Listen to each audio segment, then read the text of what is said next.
cruciais da cosmovisão bíblica com base em Efésios capítulo 1. Você pode abrir sua Bíblia aí, Efésios capítulo 1. Nós ainda estamos com problema aqui no projetor. Vamos ter que colocar um dummy aqui e verificar o que foi. Nós imaginamos que um raio que caiu aí possa ter danificado algum equipamento. E por isso eu enviei no grupo da igreja o esboço da pregação. Eu sempre gosto de projetar porque eu imagino que em termos pedagógicos é muito bom que você entenda o raciocínio que está sendo seguido. Você possa acompanhar aquilo que está sendo falado. Para todos aqui, se nós perguntarmos e aí, o que foi a mensagem da pregação de hoje? Cada um vai dizer de uma forma. Por quê? Há uma percepção individual, uma percepção muito pessoal daquilo que Deus está falando, daquilo que Deus está agindo. Obrigado, Senhor. Mas é interessante que todos tenham uma ideia da estrutura do que está sendo falado. E depois também para poder estudar em casa, aprofundar um pouco mais no estudo. Então está aí no grupo da igreja. Depois nós vamos colocar no aplicativo, como temos feito, todos os esboços das pregações do mês. Então vai lá para o aplicativo, se você quiser baixar, para você estudar em casa, ou aqueles que vão ministrar nos cursos, nos lares, quiserem utilizar a estrutura da pregação para aprofundar em algum tópico, também fica à disposição. Efésios capítulo 1, nós vamos ler o capítulo 1 de Efésios todo. É um capítulo muito lindo, magnífico. Nós vamos ler ele todo e depois nós vamos pontuar aqui algumas questões que são cruciais para a cosmovisão bíblica. Aquilo que a gente precisa entender para a gente viver como cristãos nessa terra. Efésios capítulo 1, todos acharam aí?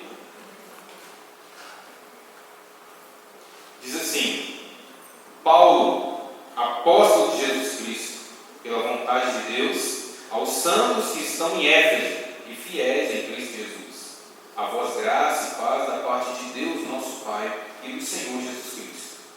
Bendito Deus e Pai do nosso Senhor Jesus Cristo, o qual nos abençoou com todas as bênçãos espirituais nos lugares celestiais em Cristo.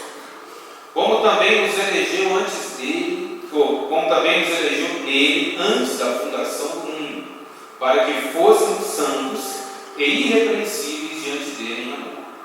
E nos predestinou para filhos de adoção por Jesus Cristo, para si mesmo, segundo o beneplácito da sua vontade, para o louvor da sua glória, da glória de sua graça, pela qual nos fez agradáveis a si no amado, em quem temos redenção pelo seu sangue, a remissão das ofensas, segundo as riquezas da sua graça, que ele fez abundar para conosco em toda sabedoria e prudência, descobrindo-nos o mistério da sua vontade, segundo o seu beneplácito, que propusera em si mesmo, de tornar a congregar em Cristo todas as coisas, na dispensação da plenitude dos tempos, tanto as que estão nos céus como as que estão na terra.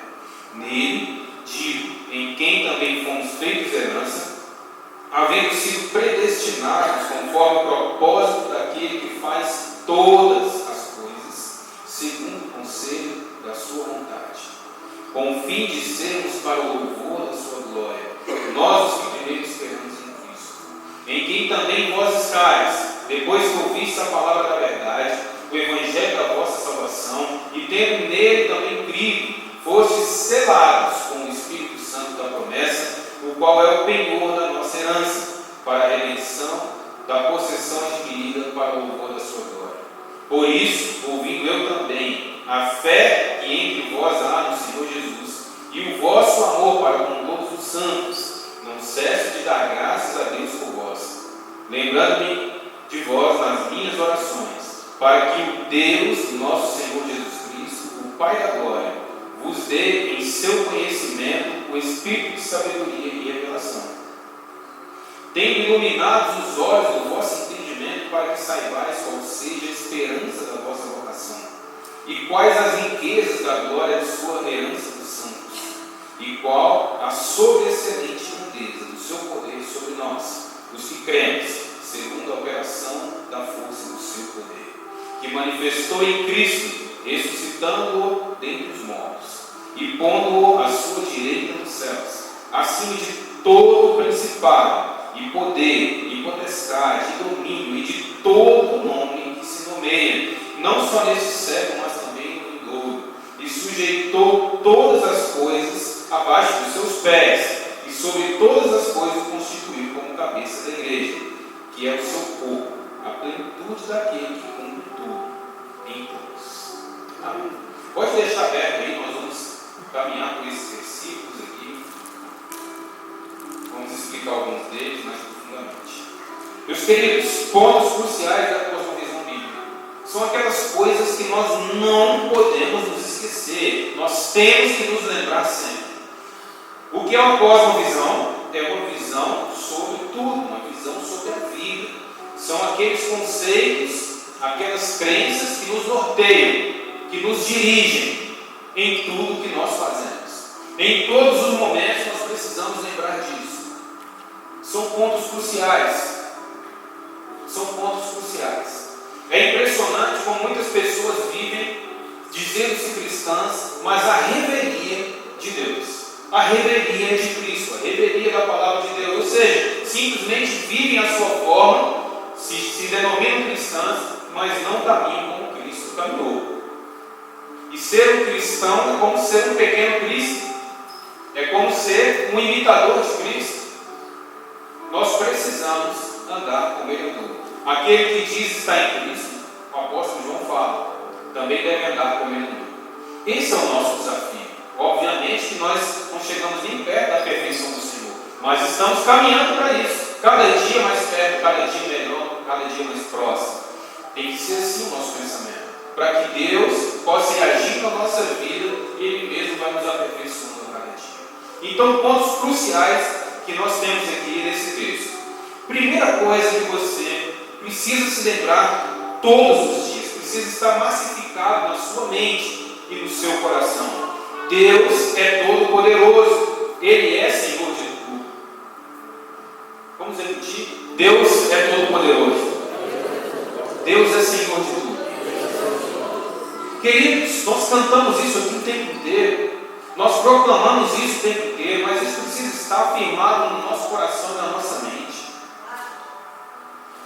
Porque diante da vida, nós precisamos o tempo inteiro lembrar que o nosso Deus é todo-poderoso e Ele é Senhor de tudo. Importante você lembrar disso para você não se achar porque tem poder sobre alguém, porque tem mais recursos do que alguém, ou porque sabe mais do que alguém. Você precisa se lembrar que Deus é todo-poderoso e é Senhor de tudo, qualquer, porque Deus é o Senhor de tudo. Para você não se deparar com um problema e achar que aquele problema é grande demais, você precisa lembrar que o seu Deus é Senhor de tudo. Muitas vezes nós nos deparamos com um gigante e esquecemos quem é o nosso Deus. Nosso Deus é o Todo-Poderoso, Senhor de tudo. Amém? Nos deparamos com um problema e esquecemos do nosso Deus. Não, o nosso Deus é o Todo-Poderoso, Senhor de tudo. Muitas pessoas ouvem a voz de um ser humano, quem quer que seja, escutam aquela voz, que é uma voz negativa contra a sua vida. É uma voz que cerceia você, que barra você, que impede você, que te acorrenta. E aí você acredita naquela voz, se esquecendo de que Deus é todo-poderoso e é o Senhor de tudo. Um ponto crucial da nossa cosmovisão é esse. Deus é todo-poderoso e Ele é o Senhor de tudo. Ele é o dono de todas as bênçãos. Bendito Deus e Pai do nosso Senhor Jesus Cristo, o qual nos abençoou com todas as bênçãos espirituais.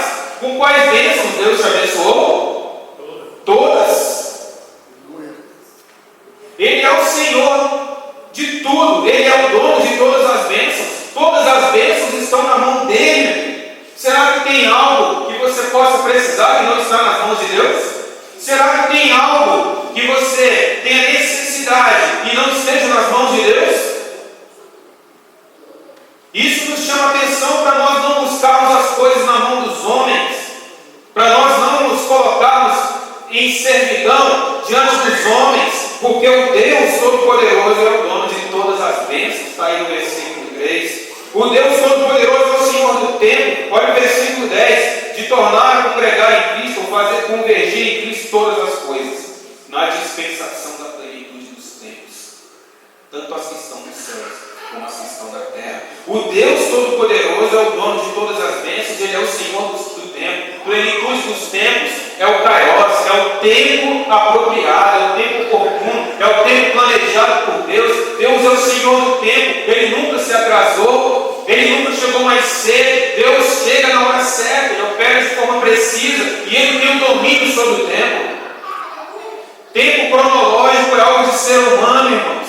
O Deus eterno existe desde sempre, existirá desde sempre. O tempo cronológico é simplesmente um ponto chegando em outro ponto, dentro da eternidade que Deus já existe. Para Deus, Ele olha o passado, o presente e o futuro por cima. Deus não está sujeito ao passado, presente e futuro. Deus não está sujeito ao meu tempo, ao seu tempo. Deus não está sujeito ao relógio. Deus é o Senhor do tempo. A plenitude dos tempos aqui significa que quando Deus fez com que todas as coisas convergissem para Cristo, Ele então enviou o seu Filho. Marcos capítulo 1 fala isso, que na plenitude dos tempos Deus enviou o seu Filho. A plenitude dos tempos é o tempo perfeito, é o tempo apropriado, é o tempo da ação de Deus. Então o Senhor Deus Todo-Poderoso é dono de todas as bênçãos. Ele é Senhor do tempo. E Ele também é autoridade sobre todos. O Senhor Deus Todo-Poderoso, olha o versículo 20. O Senhor Deus Todo-Poderoso é aquele que manifestou em Cristo o seu poder, ressuscitando dentre os mortos e colocando-o acima de todo principado, todo poder, toda potestade, todo domínio, todo nome que se nomeia, não só no presente século, mas também no vindouro, e sujeitou todas as coisas aos seus pés, e sobre todas as coisas constituiu cabeça. Queridos, o Deus Todo-Poderoso é autoridade sobre todas as autoridades. Não há autoridade maior do que a do Senhor. Não há qualquer obra que possa ser feita contra você se você está na presença do Senhor e o Deus Todo-Poderoso te protege. Não há nenhuma palavra que possa ser dita contra você se Deus lançou uma palavra de bênção em seu favor. Com Balaão querendo amaldiçoar o povo de Israel, chegava lá para amaldiçoar, não conseguia, tinha que abençoar. Então aqueles que compraram o serviço do falso profeta falam assim: mas a gente pagou? E ele diz assim: pois é, eu estou tentando cumprir a minha promessa, mas eu não posso amaldiçoar o que Deus abençoou. Porque o Deus Todo-Poderoso é autoridade sobre todas as autoridades. Não há demônio, não há autoridade humana que possa subsistir na presença de Deus. Não há. Glória a Deus. Então, meu querido, firme na sua cabeça, para você nunca esquecer: o Deus Todo-Poderoso é Senhor de tudo. Ele é dono de todas as bênçãos. Ele é Senhor do tempo. Ele tem autoridade sobre tudo, sobre todos. Quando você estiver achando que está demorando demais, lembre-se que Ele é Senhor do tempo. Quando você estiver achando que o seu problema é grande demais, lembre-se que Ele é poderoso sobre todas as coisas. Quando você achar que tem alguém tendo poder demais sobre você, lembre-se que Deus tem poder sobre todas as autoridades. É o Deus Todo-Poderoso que faz acontecer. É o Deus Todo-Poderoso que age. É Ele que determina. Não existe caneta mais poderosa do que a de Deus. Não existe diagnóstico mais poderoso do que Deus. Não existe palavra mais poderosa que a dele. Não existe poder mais poderoso que o dele. Não existe, porque nós servimos a um Deus Todo-Poderoso. Amém, queridos? Vocês entenderam isso, amém? Então, quando você estiver querendo acreditar que seu problema não tem solução, lembre-se que você serve um Deus Todo-Poderoso. Quando você estiver querendo achar que não tem jeito, lembre-se que você serve um Deus Todo-Poderoso. A cosmovisão cristã é isso. Enquanto as pessoas que não têm Deus se desesperam diante dessas coisas, as pessoas que têm Deus vão para o joelho e se colocam diante do Senhor. Ainda que Deus não mude a situação conforme você quer, Deus vai agir de alguma forma para te fazer crescer. Porque Deus está operando na sua vida, Ele te ama profundamente. Não existe ninguém que te ame mais do que Ele. Não existe ninguém que ame seu filho mais do que Ele. Não existe ninguém que tenha mais interesse de você andar na presença dEle do que Ele mesmo. Então entenda que Deus te ama e está operando na sua vida. O Deus Todo-Poderoso é aquele que está pronto para agir na sua vida em todos os momentos. Fazer tudo convergir para Cristo. Olha o versículo 9 e 10. Diz que Ele, descobrindo-nos o mistério da sua vontade, segundo o seu beneplácito, que propuseram em si mesmo, ou seja, conforme a vontade de Deus, de fazer convergir em Cristo todas as coisas. Queridos, Deus determinou que Ele iria fazer convergir em Cristo todas as coisas, ou seja, tudo apontar para Ele. Isso é cosmovisão bíblica. Tudo deve apontar para Cristo. Tudo deve apontar para Cristo. Se você adora a Deus, se você louva a Deus, faça isso apontando para Cristo. Se você prega a palavra de Deus, se você aconselha alguém, faça isso apontando para Cristo. Se você vai se casar, case-se apontando para Cristo. Se você vai ter filho, tenha filho apontando para Cristo. Se você vai trabalhar, trabalhe apontando para Cristo. Se você vai comer, vai beber, faça isso apontando para Cristo. Se você vai se divertir, faça isso apontando para Cristo. Porque Cristo, a vontade de Deus é que em Cristo, para Cristo, convirja todas as coisas. Porque dele, para Ele e por Ele são todas as coisas. Queridos, nós não podemos esquecer disso. O foco não sou eu, o foco não é você, o foco é Cristo. Tudo que nós formos fazer tem que ter foco em Cristo. Se você vai pensar em algo, pense convergindo para Cristo. Você vai sentir algo, sinta convergindo para Cristo. Sempre devemos pensar, esse pensamento está de acordo com a vontade de Deus, esse sentimento está de acordo com a vontade de Deus, essa ação está de acordo com a vontade de Deus. Muitas vezes, queridos, nós somos egocêntricos, por natureza nós somos egocêntricos. E o grande desafio de uma cosmovisão bíblica é nós sermos cristocêntricos. Qual é a vontade de Deus na minha vida? Decidir pensando na vontade de Deus. Agir pensando na vontade de Deus. Caminhar pensando na vontade de Deus. Isso exige de nós o que o próprio Senhor Jesus falou. Aquele que quiser vir após mim, o que tem que fazer? Negue-se a si mesmo, tome diariamente a sua cruz e siga. Negue-se a si mesmo por quê? Porque muitas vezes, queridos, a nossa vontade é muito diferente da vontade de Deus. E aí, quando isso acontece, o que nós temos que fazer? Senhor, o meu desejo era esse, mas eu vou abrir mão por amor ao Senhor. Aleluia. O que você fez? Você negou a si mesmo. Por que você precisa da cruz? Você vem carregando ela aqui no caminho. Aí chega uma hora que a sua vontade está muito grande e ela desagrada a Deus. Aí o que você faz? Você para, monta o seu altar, monta a sua cruz e você vai lá para ela. Estou crucificado. Por isso que o apóstolo Paulo fala: me glorio na cruz de Cristo, porque nela o mundo está crucificado para mim. E eu estou crucificado para o mundo. Quando a minha vontade começa a subir e começa a ficar ressaltado que o que eu quero é contrário à vontade de Deus, eu armo o meu altar, eu armo a minha cruz e vou para a cruz. Isso significa que eu estou renunciando àquilo que é a minha vontade. E às vezes você está diante de uma situação em que você se sente injustiçado, ou que você se sente mal, você sente que você está perdendo, e aí as suas emoções vão crescendo, e a gente às vezes quer justificar os nossos atos pelas nossas emoções. Eu fiquei chateado, eu fiquei triste, eu fiquei com raiva, eu fiquei com medo. E aí as coisas estão convergindo para quem? Para mim. As coisas estão convergindo para a minha vontade, estão convergindo para o meu sentimento, estão convergindo para o meu pensamento, e aí eu vou andando no meu caminho e deixando de lado esse aspecto da cosmovisão bíblica que tudo deve convergir para Cristo. Queridos, tudo deve convergir para Cristo. Você pode ter sentimentos sim, você pode ficar chateado sim, irritado, você pode ficar com medo, tudo isso faz parte da realidade humana. Mas todas as vezes que essas emoções vêm, nós precisamos dar uma parada para nós não agirmos de acordo com as nossas emoções. Nós agimos de acordo com a vontade de Deus.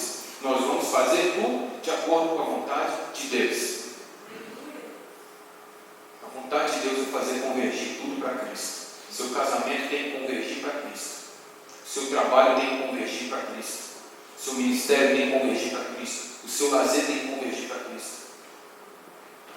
Sua criação de filhos tem que convergir para Cristo. Isso faz parte da cosmovisão bíblica. Tem cristãos que não vivem assim. Crio filhos do jeito que dá na telha.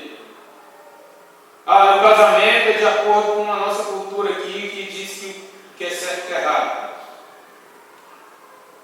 Finanças é do jeito que meus amigos acham que é mais interessante, faço igual eles. Então você deixa a influência maior sobre a sua vida, ser dos seus pais, ser dos seus avós, da sua tradição familiar, ser da sua escola ideológica, da sua escola filosófica, do seu caminho partidário, enfim, qualquer coisa menos a palavra de Deus, menos Cristo. Para sermos cristãos verdadeiros, tudo na nossa vida deve convergir para Cristo. Amém? Amém. Quem somos nós em Cristo? Esse texto nos fala muitas coisas. Versículo 3 diz assim: Ele nos abençoou com todas as bênçãos celestiais, todas as bênçãos espirituais nos lugares celestiais. Então nós somos abençoados. Vamos repetir? Nós somos abençoados. Nós somos filhos. Olha o versículo 5. Ele nos predestinou para filhos de adoção por Jesus Cristo. Nós somos filhos de Deus. Nós não somos filhos da ira. Nós não somos meras criaturas. Nós somos filhos de Deus. João 1,12 diz que Ele deu o poder de serem feitos filhos de Deus a todos aqueles que creem no seu nome. Nós cremos no nome do Senhor Jesus. Então o Senhor Jesus nos conquistou para a família. Nós somos filhos de Deus, filhos adotados, porque o Filho unigênito é o Senhor Jesus. Nós somos filhos por adoção de Deus. Então nós somos filhos, queridos. Você, meu irmão, você não pode agir como alguém que não é abençoado. Você não pode agir como uma amaldiçoada. Você não pode agir como um perdedor. Você não pode, diante da vida, agir como se você fosse um coitadinho qualquer, como se você fosse alguém que não tivesse condição ou direito de prosperar, de vencer. Se a Bíblia diz que você é abençoado e que Deus te abençoou com todas as bênçãos, não é uma ou outra, não falta nenhuma, todas as bênçãos o Senhor tem na mão dele. Se você não fizesse parte da família de Deus, deixa eu te falar uma coisa importante. Você tem pai. Amém? Amém. Você tem pai. Amém. Mas tem gente que anda como órfão nessa vida, como se não tivesse um pai olhando por ele, como se não tivesse um pai pronto para ouvir, como se não tivesse um pai que te pega no colo. Você tem pai. E o seu pai não é qualquer não. É o Todo-Poderoso Senhor de tudo. Nós somos redimidos. Versículo 7. Em quem temos a redenção pelo seu sangue. Queridos, se nós somos redimidos é porque nós somos pecadores. Não tem ninguém que precisa ser redimido se não for pecador. Nós somos pecadores e falhos, mas o Senhor derramou o sangue dele na cruz por nós e nos redimiu. Ou seja, Ele nos limpou de todo o pecado. Ele pagou o preço no nosso lugar. E é isso que você é. Você é redimido. Você também é predestinado para o louvor da glória de Deus. Versículos 11 e 12. Nele, digo, em quem também fomos feitos herança, havendo sido predestinados conforme o propósito daquele que faz todas as coisas, segundo o conselho da sua vontade, com o fim de sermos para o louvor da sua glória. Você foi feito para ser louvor da glória de Deus. Acredite nisso, todos os dias da sua vida, diante de todas as dificuldades, diante de todos os problemas, você vai se lembrar: eu fui feito para a glória de Deus, eu fui feito para refletir a glória de Deus, e ninguém vai apagar isso de mim. Não deixe o seu pecado apagar a glória de Deus na sua vida. Não deixe as pessoas quererem apagar a glória de Deus na sua vida. Não deixe o diabo querer apagar a glória de Deus na sua vida. Não deixe, porque você foi feito para refletir a glória de Deus. E você foi selado pelo Espírito Santo. Versículo 13: em quem também vós estáis, depois que ouviste a palavra da verdade, o evangelho da vossa salvação, tendo nele crido também, fostes selados com o Espírito Santo da promessa. Aqui é uma metáfora. A carta, naquela época, ainda hoje, né? Quem manda carta, né? Isso é coisa rara, né? Hoje em dia, tem o selo. O que é o selo? O selo é um registro de quem está enviando aquela carta. O selo é um registro da inviolabilidade daquela carta. Então, antigamente, quando alguém mandava uma carta para outra pessoa, ela marcava como selo dela. Aí, opa, esse selo aqui é do rei. Então, a mensagem que vem aqui é a mensagem do rei. Se o selo tiver violado, alguém leu a sua mensagem. Então, ele diz aqui que o Espírito Santo é o selo da promessa. É mais ou menos assim: quando você entregou sua vida a Jesus, então Deus fala assim: agora você é meu filho, eu vou te dar um marco, eu vou te selar. Ele coloca o Espírito Santo em você, e a presença do Espírito Santo na nossa vida é a marca de que nós somos filhos de Deus. Você é selado, meu querido, você é marcado, você reflete a glória de Deus na sua vida. Ele te selou e te deu uma garantia: eu coloquei meu Espírito em você, eu não desisto de você, eu vou estar com você todos os dias até a consumação dos séculos.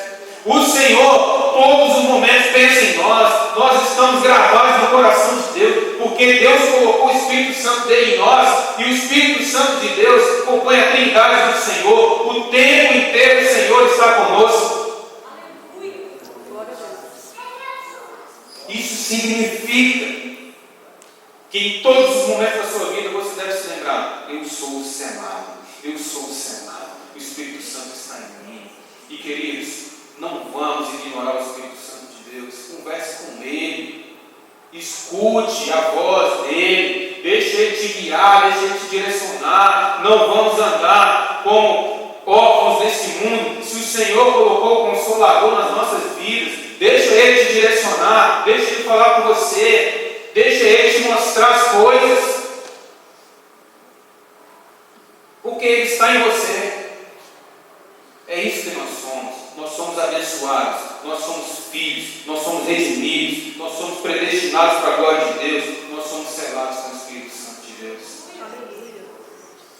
É isso que nós somos, queridos. E a cosmovisão bíblica também nos aponta para alguns esforços que nós temos que fazer. Nós temos que nos esforçar.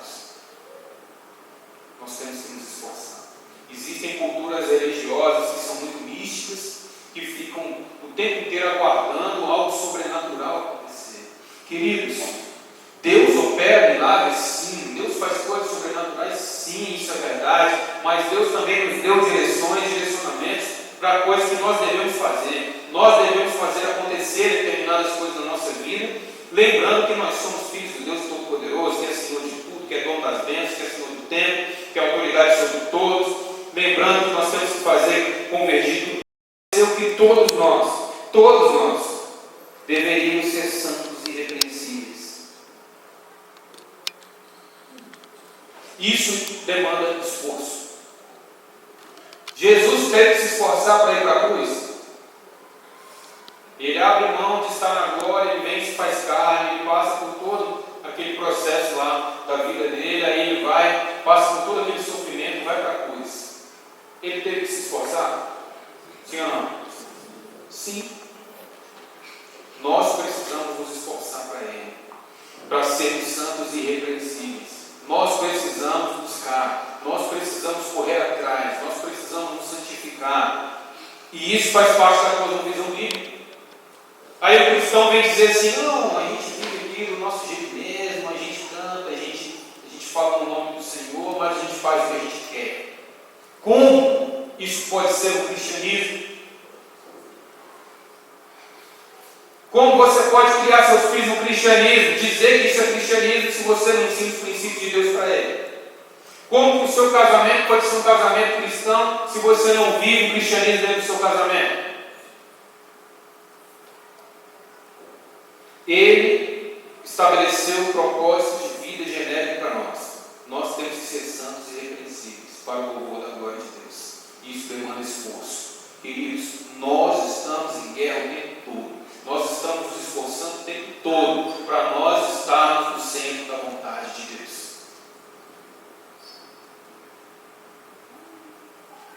Nós devemos esforçar para desenvolver também a fé no Senhor Jesus e o amor para com todos os santos. Olha o versículo 13, que interessante. Em quem também vós estáis, depois que ouvistes, 13 não, está errado.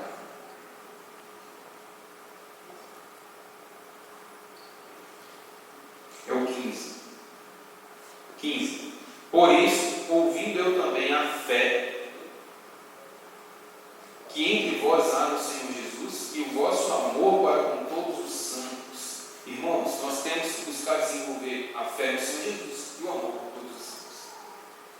Fé e amor são duas palavras que definem muito o que Deus quer de nós. Porque a Bíblia diz que nós temos que crer no Senhor, crer que Ele existe e que Ele é galardoador dos que o buscam. Isso é fé. Fé é o firme fundamento das coisas que se esperam, a convicção das coisas que não se vê. Nós precisamos ter fé. A fé vem pelo ouvir a palavra de Deus. O Senhor quer que nós desenvolvamos a fé em Cristo. Como desenvolver a fé em Cristo? Crendo nele, mas buscando a palavra dele. Quanto mais você ouve a palavra de Deus, mais a fé se desperta no seu coração. Quanto mais você conversa com ele, mais a fé desperta no seu coração. Porque você fala e você percebe que ele te escuta. Você clama e percebe que ele te responde. Ele te dá um direcionamento, você cumpre e você vê que dá certo. Isso vai aumentando a sua fé. Vai fortalecendo a sua fé no Senhor. Nós precisamos desenvolver a nossa fé. Tem cristãos que não desenvolvem a sua fé porque não leem a palavra de Deus, não escutam a palavra de Deus. Como vai desenvolver a fé? Ele diz que nós temos que desenvolver a nossa fé no Senhor e o amor por todos os santos. Queridos, é o amor por todos os santos, não é um amor seletivo. Gostar, você pode gostar de quem você quiser. Você pode gostar mais de uma coisa de outra, gostar mais de alguém do que de outro, isso aí faz parte, mas o amor é a todos os santos. Amar é estar disposto a fazer o bem, amar é estar disposto a ajudar aquela pessoa a se aproximar mais de Deus. Isso é amor. Inclusive, aqui fala amar os santos, mas há outros momentos que o Senhor fala que nós temos que amar até mesmo os inimigos. Não é gostar dos inimigos, é você amar os inimigos, é estar pronto para fazer o bem a eles, é estar pronto para não executar vingança sobre eles. E nós não podemos ser vingativos, porque a vingança é contrária ao amor ao próximo. Nós precisamos cultivar o amor.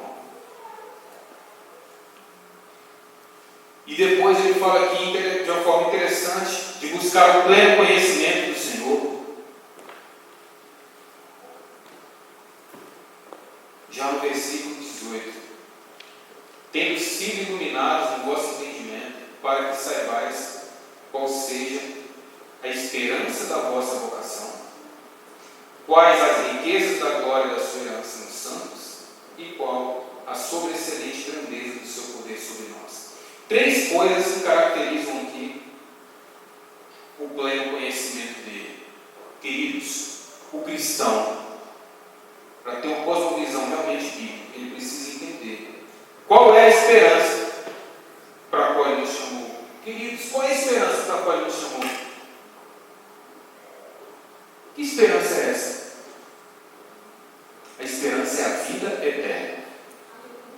A vida é eterna. A vida é abundante. Ela começa quando? Começa no momento que você entrega a sua vida a Jesus. Ali começa a vida eterna. E ela termina quando? Quantitativamente, a vida eterna acaba quando? Nunca. E qualitativamente, qual o limite da vida eterna? Não tem. Porque Deus é infinito. E Ele compartilha conosco essa vida eterna na presença dEle. Então, queridos, lembre-se que Deus te deu vida eterna. A vida eterna começa aqui e agora. E ela vai para a eternidade. Esse momento aqui é muito pequeno perto de tudo que Deus tem para você. Essas coisas aqui, por melhores que sejam as coisas que você tem, essas coisas aqui são muito pequenas perto de tudo que Deus tem para você na eternidade. Você precisa saber, nós não somos daqui, nós estamos aqui de passagem, nós vamos fazer o nosso melhor aqui, mas estamos aqui de passagem. Não se apegue a nada que está aqui, porque você não vai levar, você vai para um lugar muito melhor do que esse aqui. Por melhores que sejam as suas coisas, por melhor que seja a sua vida, o que tem do lado de lá é muito melhor do que o que tem aqui. Essa é a esperança para a qual Ele nos chamou. Ele disse: eu vou te abençoar que sim, você vai fazer a diferença que sim, mas é para lá que você vai. Então amontoe riquezas lá no céu, porque lá a traça não corrói, a ferrugem não corrói. Riquezas no céu, ganhe vidas para Jesus, adore a Deus, ajude as pessoas. Isso é o principal. Não vamos ficar correndo atrás das coisas desse mundo, só coisas desse mundo, só coisas desse mundo o tempo inteiro. Não, vamos correr atrás das coisas que Deus quer que nós corramos, porque são riquezas espirituais que nós vamos levar para a eternidade. Deus é rico, Deus é dono de tudo, Deus é todo poderoso, tudo isso na palma das mãos dele, e nós somos herdeiros. Entenda isso. Agora, muita gente acha que Deus é como um empregado ou como uma dispensa. Me dá isso, aí Deus te dá. Me dá aqui, Deus te dá. Não é assim. O propósito de Deus não é te dar coisas. Assim como o propósito de um pai não pode ser dar coisas para os seus filhos. Quantos e quantos filhos eu já atendi? Pastor, meu pai me deu tudo, mas eu não tenho uma boa relação com meu pai. Eu trocava tudo que ele me deu para ter uma boa relação com ele. Quantos e quantos eu já ouvi isso? Queridos, Deus não é um pai assim. Você acha que Deus é aquele pai que você pede, ele te dá, pede, ele te dá, pede, ele te dá, aí você pede, ele não te dá, e aí você fica com raiva. Que Deus é esse? Que eu peço, ele não me dá, está vendo a tribulação? Não sei o que, não é isso, queridos. Deus quer ter intimidade com você, Deus quer caminhar com você, quer agir na sua vida, quer estar operando na sua vida o tempo inteiro. Dar coisas para você é muito simples, mas por que Deus não sai dando as coisas assim? Porque senão a gente se prejudica. Porque não é assim. Deus quer ter relacionamento com você. Ele pode te dar coisas sim, mas Ele quer que você ande na presença dEle. Isso é o mais importante. Mas Ele é o dono de todas as riquezas e nós somos herdeiros dEle. Não se preocupe. É por isso que Jesus fala assim: olha, não se preocupe. Busque em primeiro lugar o reino de Deus e a sua justiça. As demais coisas não serão acrescentadas. Nós precisamos entender também a incomparável grandeza do seu poder para conosco. Versículo 19. Precisamos entender qual é a sobreexcelente, está escrito aqui na minha versão, sobreexcelente grandeza do seu poder sobre nós. Irmão, na cosmovisão cristã a gente precisa entender que o poder de Deus sobre nós é inigualável. É por isso que Apocalipse diz que Ele é aquele que fecha e ninguém abre. É aquele que abre e ninguém fecha. E ponto final.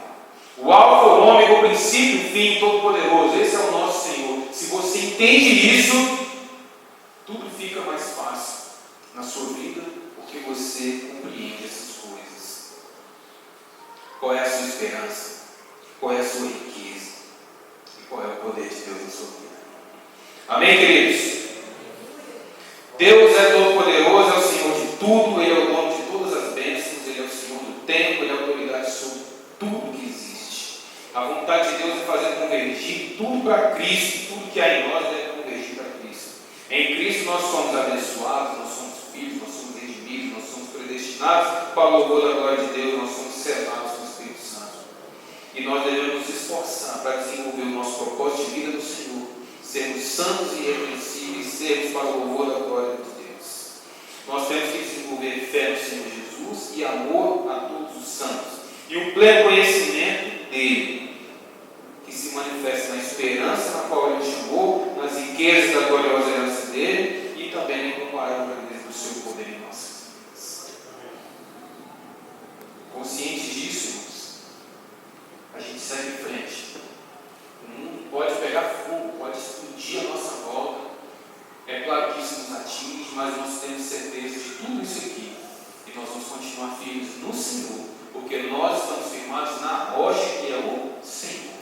O mesmo ontem, hoje e eternamente será. Amém? Curve sua cabeça, vamos orar. Ministério de louvor, se posicione aqui, por favor, para a gente fazer a finalização.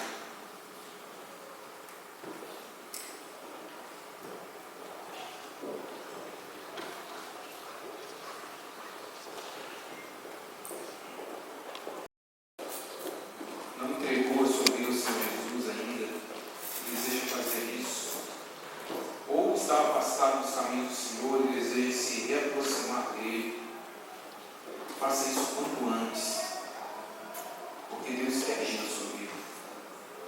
Vamos orar, presente em sua vida ao Senhor. Se durante essa oração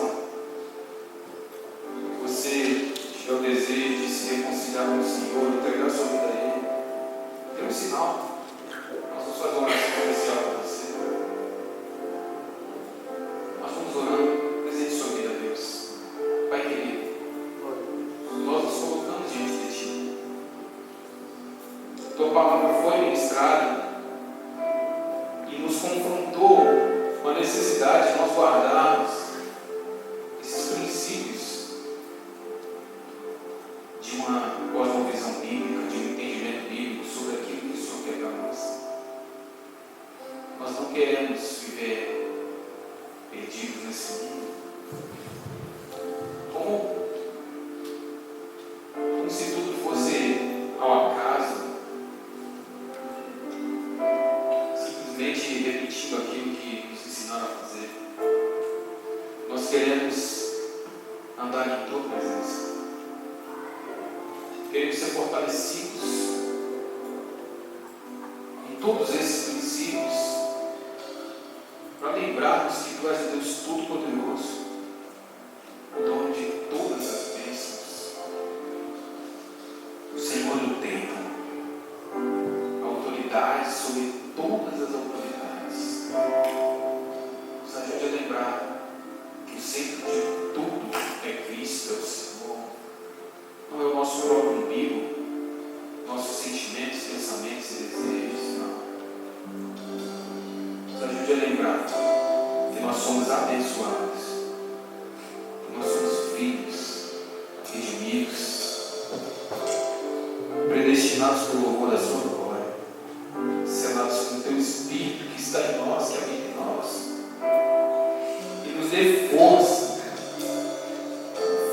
para fazer cumprir o propósito do Senhor em nossas vidas. O Senhor tem um propósito na vida de cada um aqui, propósito específico na vida de cada um aqui. E se alguém tem jogado no lixo os planos do Senhor para a vida deles, ó Deus, que hoje venha ser confrontado para mudar o mundo, para mudar de atitude, porque o Senhor tem planos maravilhosos na vida de todos nós aqui, para nós sermos santos e irrepreensíveis, para a glória do Teu nome. Gera no nosso coração mais fé, mais amor,